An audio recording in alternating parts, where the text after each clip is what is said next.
आचार्य जी, मंत्र योग में ओम के उच्चारण से क्या होता है और वैदिक मंत्रों के साथ यह ध्यान के लिए कैसे काम करता है? बहुत सुंदर प्रश्न है। ओम का क्या महत्व है, ओम का उच्चारण से क्या होता है और ये वैदिक मंत्रों के साथ कैसे काम करता है। ओम का जो नाद है ये ध्यान के लिए तो नित्य है। ओम के लिए तो यही कहा है कि ओम इत्येकाक्षर ब्रह्म व्याहरण मामर स्मरण यह प्रयाति तेन देह सयाति परमाम गति। ये परम गति के लिए है। और ओम का जो महत्व है, ओम को किस स्वर ध्वनि में बोलना है ये तो बाद की बात है। ओम तो नित्य है, हम बोले या नहीं बोले वो तो हमारे साथ में, ये श्वसन के साथ में, सांस के साथ में, गति के साथ में चलता जा रहा है, निरंतर है। लेकिन जब हम चाह के, आगे से चाह के कोई ध्यान लगाना चाहते हैं, ध्यानस्थ अवस्था में जाना चाहते हैं, हम ये विचार करते हैं कि हमको ये सारे काम शिथिल करना है, विचारों पे थोड़ा प्रतिबंध करना है और ध्यान की अवस्था को प्राप्त करना है जिससे अंतर मन में बहुत अच्छा लगने लगे, आनंद हो। उस समय ओम का उच्चारण वैदिक मंत्रों के साथ जब किया जाता है तो वो योग होता है। मंत्र योग, योग से ही समझ में आएगा कि एक और एक दो, जब दो मिलेंगे तब योग होगा। तो ओम तो आप स्वयं है।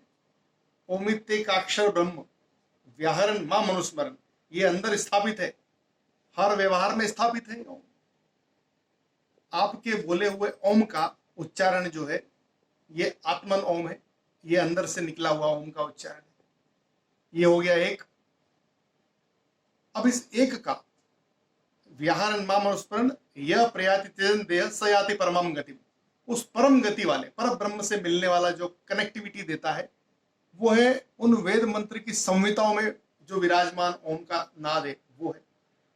तो जब ओम और वेद मंत्र, जब इन दोनों की ध्वनियों का, इन दोनों की स्वर ध्वनियों का, इन दोनों के स्पेशलाइज्ड साउंड फ्रीक्वेंसीज का मिलन होता है, जब ये दोनों मिलते हैं तो एक वाइब्रेशंस उत्पन्न होते हैं और वो वाइब्रेशंस अंदर तक जाते हैं और वो जाके आपकी ध्यान की अवस्था के लिए सबसे पहली प्राथमिकता होती है कि ध्यान के लिए आपका ओम का उच्चारण और वेद मंत्र की स्वर ध्वनि का जब साइमल्टेनियसली चैंटिंग और हियरिंग होता है, जब ही ये मंत्र योग होता है।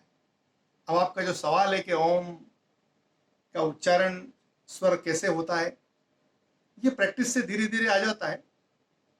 अब ओम का जो वैदिक स्वर है उसमें ये देखना रहता है कि ओम के लिए जो गाइडलाइन है कि वो ध्वनि कैसे उत्पन्न होगी जो अंदर तक ट्रेवल करेगी, उसका एक छोटा सा एग्जांपल मैं आपको देता हूं।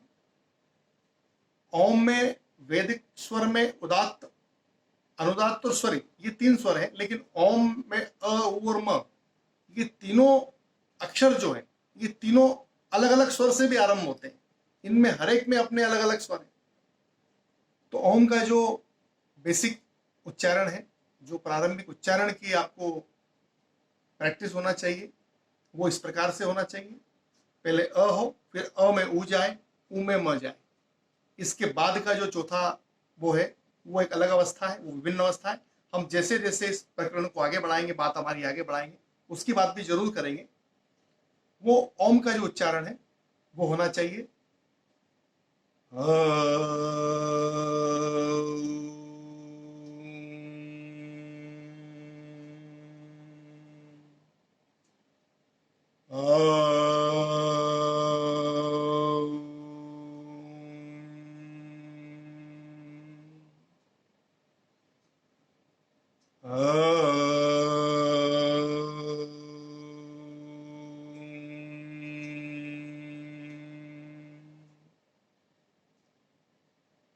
आरंभिक जो ओम की आप प्रैक्टिस करें इस स्वर की, तो इसमें 33% लगभग तीनों बराबर हो, अ उ में मिले और उ म में मिले।